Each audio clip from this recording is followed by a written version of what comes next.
Yaptığınız başarılı çalışmalardan, verdiğiniz emeklerden dolayı bir teşekkür edeyim dedim. Allah razı olsun. Hepinize ayrı ayrı teşekkür ediyorum öncelikle.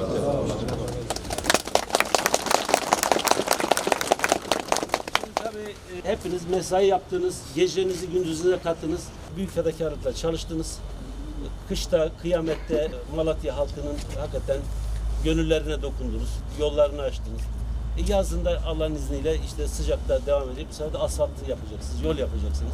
Malatya yaralarını sarıyor arkadaşlar. Çok güzel şeyler oluyor Malatya'da. Yeni bir Malatya ortaya çıkıyor. Şu anda Malatya'da 121 bin konut yükseliyor. Şehrin her tarafında 35 milyar liralık altyapı yatırımı yapıyoruz. Bu iş bir ekip işi. Dolayısıyla herkesin emeği var. Tarih bu günleri emin olun yazacak. Malatya çok kısa bir süre içerisinde yaralarını sardı. Eskisinden daha güzel bir Malatya olacak. Cumhurbaşkanımızın liderliğinde bu işleri yapıyoruz. Bakanlarımız da buraya iyi bakıyorlar. Ödeneklerimizi alıyoruz. Devletin duruşuyla, ondan sonra bizim buradaki çalışmalarımız beraber oluşan sinerjiyle hep beraber güç birliği yapmamız olmuştur.